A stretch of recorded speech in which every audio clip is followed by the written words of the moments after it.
Pemirsa kembali di Breaking News TV One, kita akan lanjutkan dialog bersama dengan Ibu Tia Mariatul Kiptia selaku dosen HI dari BINUS University. Bu Tia masih bersama kami, Bu? Iya, masih.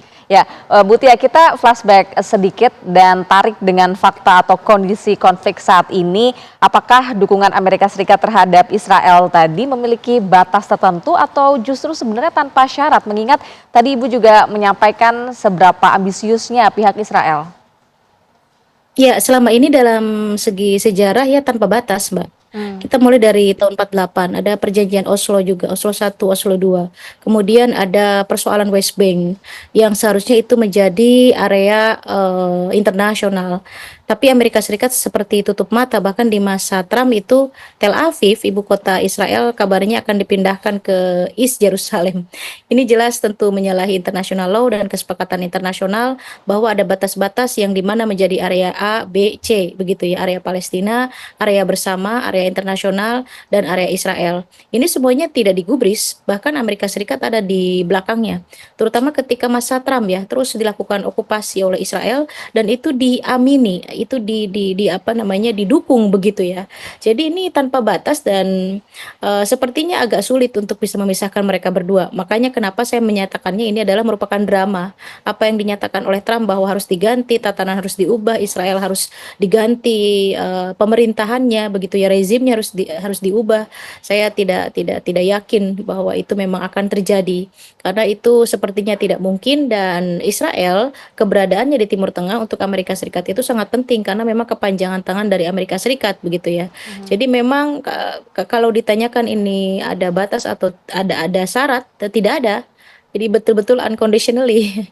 Bagaimana Amerika Serikat itu dalam semua kondisi itu akan selalu mensupport Israel. Jadi saya melihat bahwa pernyataan-pernyataan Trump ini yang bagaimana dia merasa disappointed atau kecewa dengan Netanyahu, ini adalah hanya pernyataan sesaat saja, Mbak Fahda ini. Jadi untuk meredakan ketenangan, karena memang protes kan sudah di mana-mana ya. Publik Amerika Serikat sendiri sudah tidak menyukai, apalagi ketika World Cup bagaimana juga terjadi diskriminasi terhadap timnya Iran begitu ya. Dan publik Amerika Serikat sendiri melihat ini. Jadi kita melihat bagaimana di media sosial publiknya itu mendukung begitu ya terhadap Iran begitu. Sementara pemerintahannya berbeda dan election sudah di depan mata. Artinya memang harus dilakukan langkah strategi untuk Republik, termasuk juga Trump, bagaimana bisa mengambil simpati dari publik Amerika Serikat, termasuk dari publik internasional begitu. Dan ketika election selesai, apa yang akan terjadi? Apakah akan menyerang kembali? Nah, itu yang menyebabkan saya menyebutnya adalah tidak yakin begitu ya. Karena memang Trump itu kan polanya dalam campaign, dalam beberapa kampanye juga kan dia termasuk orang yang akan mendukung imigran misalnya, atau mendukung beberapa imigran dari Timur Tengah, atau tidak Islamofobia lagi begitu ya. Tapi pada kenyataannya setelah terjadi kemenangan, apa yang terjadi? ICE misalnya sangat ketat begitu ya. Bahkan banyak imigran yang deportasi, kemudian disiksa dan lain sebagainya. Nah, ini adalah salah satu bentuk, salah satu contoh bagaimana Trump tidak konsisten. Kampanye A, kemudian setelah selesai dia akan kembali lagi strict. Bisa jadi ini juga demikian ketika mereka berdua, Israel dan Amerika Serikat, selesai menyelesaikan politiknya begitu. Apakah mereka tetap konsisten dengan perjanjian poin-poin yang banyak menguntungkan Iran tersebut, ataukah justru akan mencari cara bagaimana memantik lagi konflik ini begitu, karena kan Iran posisinya sekarang sudah banyak berkurang ya secara senjata misalnya, kemudian Iran juga cukup terpukul dengan terbunuhnya pimpinan tertinggi mereka begitu ya.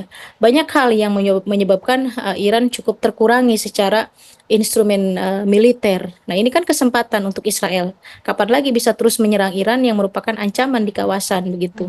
Meskipun Netanyahu sekarang menerapkan target berikutnya adalah Turki begitu Turki. ya. Nah, kita lihat bagaimana nanti setelah election. Karena kalau sebelum election ini kondisinya akan tenang sebetulnya, Mbak Fahda ini. Dan mungkin sampai 60 hari ke depan itu kondisinya masih akan tenang. Nah, setelah mereka mencapai keinginan mereka, nah kita tidak tahu apakah tetap, karena polanya itu berulang. Israel itu polanya berulang. Akan seperti itu. Kalau sudah sampai di titik Netanyahu menang kembali, Likud menang kembali, koalisinya menang kembali, dia akan melakukan pola yang sama. Dia akan menghantam Gaza lagi, menghantam Palestina lagi, melakukan okupasi lebih luas lagi, begitu. Oke, Bu Tia, bolehkah diberikan gambaran begitu ya, jika tadi disebut Netanyahu sempat mengecewakan Donald Trump begitu, seberapa jauh Ya. sebenarnya dia ini menjadi beban politik untuk Trump sendiri? Iya, cukup signifikan ya, karena memang kan popularitas Republik juga merosot. Trump sendiri kan banyak juga dicaci begitu ya oleh orang-orang yang menginginkan perdamaian. Karena sebetulnya tanpa penyebab dari Israel, perdamaian antara Iran dan Amerika Serikat itu lebih cepat, harusnya lebih cepat gitu. Tapi kenyataannya kan kita berapa kali menghitung Mbak Fada ini? Ada 3 sampai 4 kali gagal sampai Iran harus kembali pulang begitu sampai di Islamabad saat itu begitu ya. Baru di Swiss ini menghasilkan dan Arachi baru mau satu ruangan dengan GD Vance begitu ya dalam proses diplomasi yang terakhir. Tapi sebetulnya kan tidak. Bahkan dalam proses yang di Islamabad ketika mereka hampir mencapai kesepakatan, Netanyahu tiba-tiba telepon, ngapain? Kan katanya tidak masuk dalam perjanjian. Kok ketika orang mau deal untuk berdamai dia tetap terlibat begitu. Nah, itulah yang membuat Amerika Serikat Trump itu marah begitu ya. Dan marahnya itu anehnya harus dipublish gitu, harus ditunjukkan kepada publik bahwa saya marah nih Netanyahu nih gara-garanya. Saya pikir ini adalah merupakan strategi mereka berdua juga, persoalan politik mereka berdua sengaja menunjukkan kepada publik bahwa Netanyahu adalah biang keroknya begitu ya, yang membuat masalah ini makin runyam, perjanjian susah dicapai, jadi Amerika Serikat seolah tidak bersalah, cuci tangan begitu ya. Tapi sebetulnya di antara mereka berdua juga sudah ada deal-deal tertentu. Artinya memang seolah bahwa persoalan Iran ini akan dilimpahkan ke Israel. Jadi suatu saat Israel misalnya menyerang Lebanon kembali, itu Trump hanya akan mengatakan ya itu kan Israel yang serang begitu. Padahal kan itu masuk dalam perjanjian. Nah, itu nanti cuci tangannya akan seperti itu dan nanti ketika Israel dihujat, ditanyakan kembali apalagi sudah masuk ke dalam resolusi di KPBB, Israel tinggal mengatakan, "Ya kan kita tidak masuk dalam perjanjian ya, sah saja kan kita menyerang Lebanon." Itu yang akan terjadi. Lihat saja nanti. Pasti itu yang akan terjadi. Jadi enak begitu melemparnya ya. Amerika ketika terjadi lagi serangan terhadap Lebanon, dia akan lempar ke Israel. Israel juga akan cuci tangan dan akan menyatakan bahwa dia tidak menandatangani dan tidak ikut serta dalam perjanjian perdamaian antara Amerika dan Iran. Oke. Demikian, Mbak. Oke, kita ke kondisi Hormuz saat ini kalau begitu, Bu Ya, Tia. Saat ini sudah mulai dibuka dan informasinya ini juga ya. tanpa biaya begitu ya. Nah, apakah keamanan pergerakan kapal-kapal di Selat Hormuz ini cukup kuat begitu? Maksudnya apakah kapal-kapal yang nantinya akan melintasi Selat Hormuz ini bisa mendapat jaminan keamanan? Kalau dua-duanya konsisten cukup kuat, karena kan sebelumnya juga sebelum Amerika Serikat menyerang Iran kan Hormuz baik-baik saja. Mhm. Itu merupakan jalur internasional, Iran tidak pernah memungut pajak, tapi ada pernyataan menarik dari Iran. Setelah perang ini Hormuz akan berbeda, karena ternyata Iran juga tidak bodoh, Mbak Fahada ini. Dia melakukan beberapa visit atau pembicaraan politik dengan negara Teluk, salah satunya dengan Oman, bagaimana nanti untuk mengelola bersama mengenai Hormuz ini. Nah, kita harus menganalisis arti kata mengelola bersama itu apa. Artinya ke depan ada pengelolaan pajak atau bagaimana dengan Selat Hormuz ini. Karena kan sebelumnya Iran betul-betul free itu Hormuz itu. Tapi karena diserang Amerika Serikat, akhirnya Iran melihat peluang kan, melihat peluang ekonomi, kemudian dia menggandeng beberapa negara Teluk. Salah satunya adalah Oman. Bagaimana dengan Qatar? Apakah Qatar nanti akan ikut serta untuk mengelola Hormuz di masa depan begitu? Itu masih masih juga menjadi PR begitu ya. Jadi memang agak jelimet ini Mbak Fada ini Timur Tengah ini. Tidak ada habisnya begitu ya. Nanti kita lihat apakah Iran memang betul akan menerapkan ini, semoga saja tidak begitu ya. Tapi untuk sementara dua-duanya ya sampai hari ini konsisten dan mereka berdua masih ribut berdrama itu antara Trump dengan Netanyahu. Kemudian Hormuz dibuka ya, ke depan kalau misalnya sanksi itu betul-betul direalisasikan oleh Amerika Serikat dicabut dan kemudian aset Iran juga dicairkan, kemudian ada penggantian kerusakan infrastruktur, itu kan cukup banyak benefitnya untuk Iran. Seharusnya sih Hormuz tidak diberikan pajak begitu ya oleh pihak Iran, karena itu akan mencederai bagaimana publik internasional selama ini juga cukup support terhadap Iran daripada Amerika Serikat begitu. Jadi kalau misalnya Iran ke depan justru akan memungut dengan alasan ekonomi, ini justru akan memperburuk citra Iran di mata dunia internasional. Harusnya sih tidak begitu ya. Oke, tapi jika melihat karakter maupun kekuatan dari Amerika Serikat atau Donald Trump yang katanya Bu Tia ini juga masih banyak dramanya begitu ya. Drama apa lagi Iya. kira-kira yang mungkin dalam waktu beberapa bulan ke depan ini mungkin muncul begitu?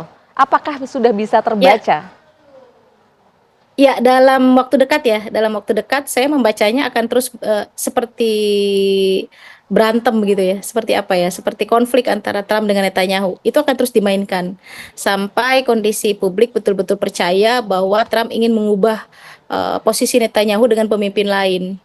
Masalahnya siapa?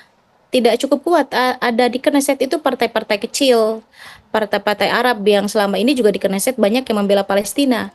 Tapi mereka tidak cukup kuat, mereka sering walk out, Mbak, di Knesset itu ketika mereka berbincang mengenai posisi Palestina. Jadi di Israel itu jangan berpikir semuanya pro Israel, tidak juga. Di Knesset itu juga banyak, tapi kecil-kecil, Mbak. Mungkin seperti saya tidak bisa menyebutkan mengcompare dengan di Indonesia ya, tapi minimal saya bisa mengcompare-nya begini. Di Indonesia juga kan ada partai besar, ada PDI Perjuangan misalnya, ada Golkar, kemudian ada apa namanya Demokrat begitu ya. Kemudian ada partai-partai kecil yang lain begitu ya.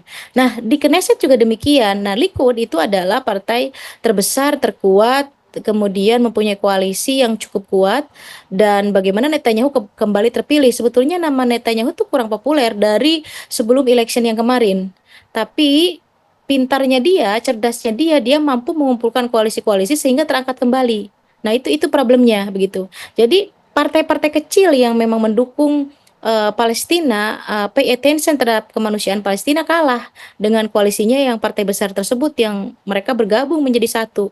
Kita bayangkan misalnya ya, dalam angan-angan kita itu Golkar, PDI, kemudian Demokrat, PKB bersatu, kan agak susah begitu. Sementara ada partai-partai kecil yang tetap melihat bahwa mereka harus tetap, apa namanya, memikirkan kemerdekaan Palestina, kemudian pay attention terhadap humanity di Palestina, kemudian tidak melakukan okupasi lagi, itu ada, oposisinya itu ada di Knesset itu, Mbak, tapi memang tidak signifikan begitu. Nah, persoalannya kata Trump katanya, dia akan mendukung koalisinya, eee oposisinya Netanyahu, maaf, akan mendukung oposisinya Netanyahu, Hmm. tapi oposisinya Netanyahu itu partainya kecil-kecil. Apa mungkin? Nah, itu yang disebut drama itu. Jadi mereka mereka itu terus berdrama seolah-olah clash begitu ya. Tapi kenyataannya, realnya di lapangan, Knesset itu tidak semudah itu menggulingkan orang yang sudah kuat begitu. Kita kan juga demikian, di kita kan sistemnya demokrasi ya. Tapi kan yang menang ya itu lagi. Karena memang partai yang sudah terbentuk besar ya itu begitu. Nah, di Knesset juga demikian. Apakah apakah yakin Trump bisa menggandeng oposisinya Netanyahu yang notabene itu adalah partai-partai kecil? Kan nggak mungkin begitu. Nah, ini yang disebut dengan drama itu, Mbak, Fahda Oke. ini. Oke, baik. Bu Tia, kita jeda terlebih dahulu ya Bu Tia ya. Usai jeda kita akan lanjutkan perbincangan kita tetap di Breaking News TV One.